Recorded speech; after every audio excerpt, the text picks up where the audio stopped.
So, what made you decide to do Blithe Spirit then? What brought you back for this show? Well, Scott asked me. So that was a big impetus. I've always loved being here. I'm a little, it's interesting. Noel Coward, wow, he is a very special kind of writer. And they were just talking in the rehearsal room about, there's an interview with Noel Coward about acting his plays, which I haven't seen. But apparently all of you technophiles can go somewhere and Google Noel Coward on acting his plays, and I'm sure you'll get that, and I'm going to try to do that myself. Yeah. But it can be very complicated. It's a British play, and we want to try to have accurate accents. That's number one, although not so accurate that you can't understand a word they're saying. Right. The dialogue is really sophisticated, with lots of adverbs and adjectives. He never said anything in 5 words that he could really say in 50. He would choose that. But it's all very smart and witty, and the connections made between the characters are bright and interesting and lead to the next thing. So it's difficult. It's not an easy play to do. And though Andy Robinson and Ben Dickey, who are directing us, have made some very good cuts, I think, still there's a lot to learn. And but I really was flattered that Scott asked me to come back, and I kind of wanted to see. Don't you always kind of want to see? Gee, I wonder if I can do this. Right. I wonder if I can. I wonder if I can do a show with only 10 days of rehearsal. And though I've been working on the script for quite a while. Now, a little bit about your character. You're Madame. Madame Arcadi. Tell me, she's kind of eccentric, isn't it? Or I think that's a very good word. She's eccentric. The word strange is used. She's also a very positive person, and she's not athletic, but she's hardy. She rides her bicycle everywhere, and of course it takes place in England, so she's going up and down hill and dale all over the countryside. And her mother before her was a medium and would hold seances. And so, even from the time that Madame Arcadi was just a little girl, and she has a speech in here where she talks about, I had my first trance at 4 years old, and my first ectoplasmic manifestation when I was 5 and a half. So she's learned from her mother how to do this.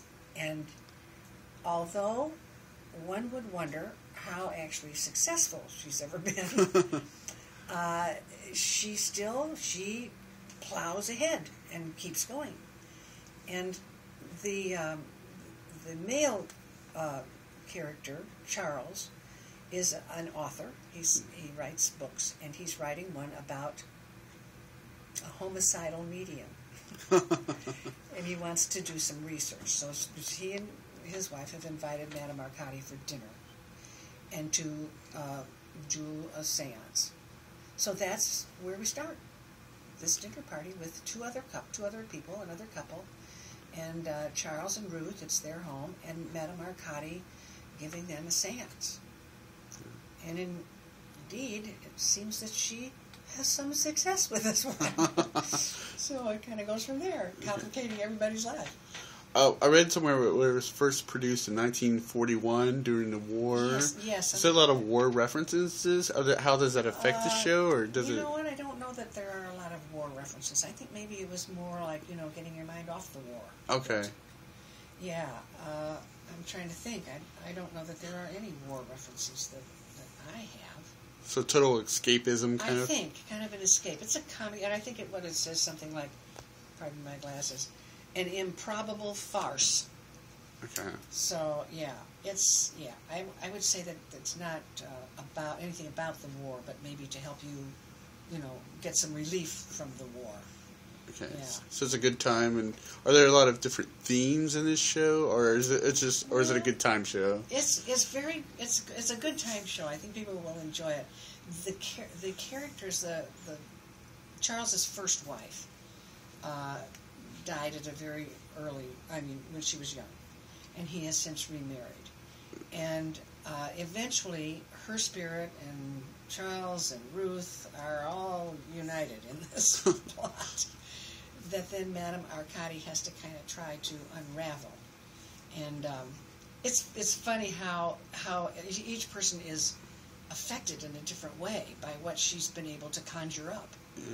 And I think people will enjoy it. Yeah. It's a good time of laughter. Yes. Yeah. You do have to pay attention, though. I will say that. Take a nap that afternoon, if you can.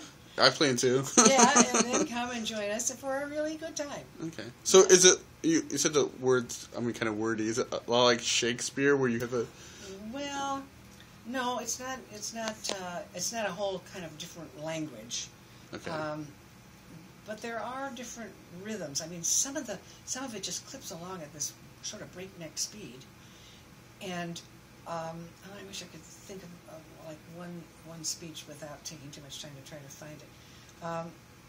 But when I say wordy, and I don't really mean that in a bad way, just that there are a lot of words for us to learn. But when I say there are lots of adjectives, it might be particular, let me think, or adverbs, particularly honestly wonderful, blah blah blah, honestly wonderful, and I can certainly guarantee that things will happen in a most unusual, fascinating, blah blah way. More adverbs and adjectives. So he doesn't just stop with one. It's not just fascinating. It's fascinating, perfect, wonderful, on and on. Like an English teacher might write. Yeah, he was a master. He was just a master of that. Yeah. And although I don't, I've never done Noel Coward before. I have a friend in Chicago who was giving me courage, and she said, "Oh yes, I've done Private Lives and Blithe Spirit, and you'll just have a wonderful time working on it." And she was true. It was true, because it's very funny. It's very smart, and it's a little challenging, which I think is good for us. Yeah. But it's escapism too. Okay. You get a little bit of everything. Yeah, a little bit of everything. Right. Cool. Anything else about this particular show you want people to know about? I've never seen it before, so I read a little bit about it, but I haven't seen it before. So now there is a movie of it. Was Rex Harrison? I think it was Rex Harrison. Okay. I have to say, Margaret Rutherford, I think, was in it. She played Madame Arcadi. I did see it. Sometimes if there's a movie of something, I try not to see it because I think I don't want to try to just imitate that person, Right. And I'll tell you the absolute truth. It would be okay to rent the movie if you wanted to, but I don't think it's nearly as good as the play. Okay. Yeah, it would give you an idea of what it's maybe, the plot line and stuff, but I'll just tell you that it's about holding the seance and making contact with the other side, as it's called. Okay. And conjuring up some spirits that are going to complicate the lives of the people who thought this was just going to be a funny evening with a strange, weird lady. Yeah. So, it kind of goes from there. I don't want to give too much stuff away. Oh, I understand. Yeah. So how did for researching this role, did you do any? He was writing a book, so he contacted, Madame. So... Yeah, I can't even remember her name, right, sorry. I know. Well, they all live in the same little village. Yeah. And so they see her, and he has seen her before. And Charles, the man who's writing the book, has had experience in his background with an aunt who sometimes tried to give seances. And so maybe that's what gave him the first idea to write a book about this. When he says a homicidal medium, I don't think that was his aunt. But anyway, so I think that's where he got the idea for it. And just for his own research, he's invited her to come and give a seance. Yeah.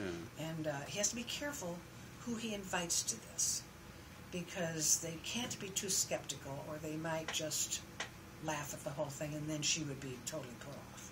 So they have to at least pretend that they believe, and that they, are with her all the way.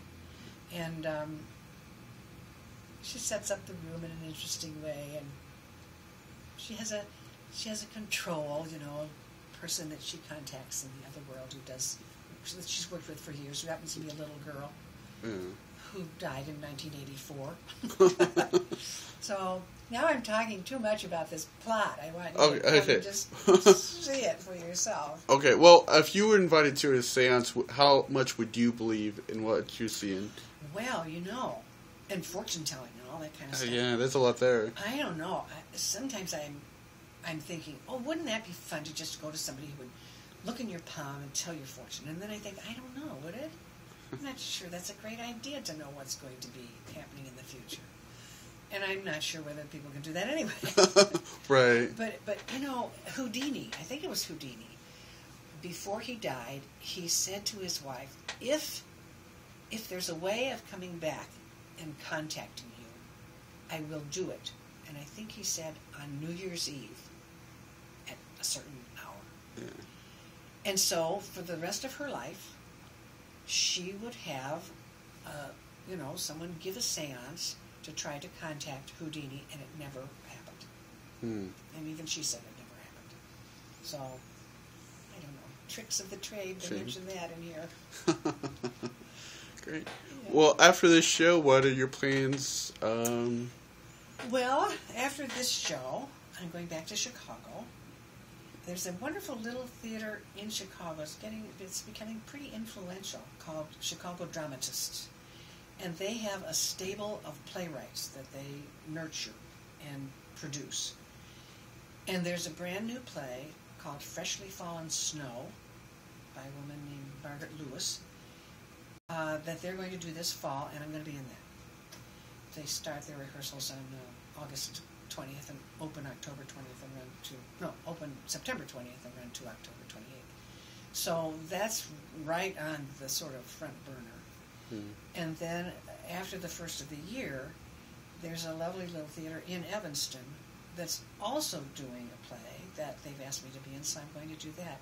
And then I don't have anything in, which is probably a good thing. Yeah, a little rest. A little rest, yes, and a little chance to look back and think, okay, so how was that? I don't ever want to keep doing this beyond the point where I can do it as well as possible. Now, Peter O'Toole, the movie actor, I don't know what his age is, but he rather recently said, I'm not going to do this anymore. I'm not going to, because I'm not having that much fun doing it anymore. So I think that's kind of a clue. Although at this point, I'm having a great time. Yeah. So, maybe another 5 years. Maybe another 5 years. The 5-year plan. Yeah. That'd be great. Increments of 5. Yeah. Exactly. Cool. Exactly. Well, thanks very much for your time, and good to see you again. It's nice to see you again. You've been doing this for quite a while, too. Yeah. That's 5, great. 10 years, something like that. That's wonderful. Well, thanks for what you do. Thank you.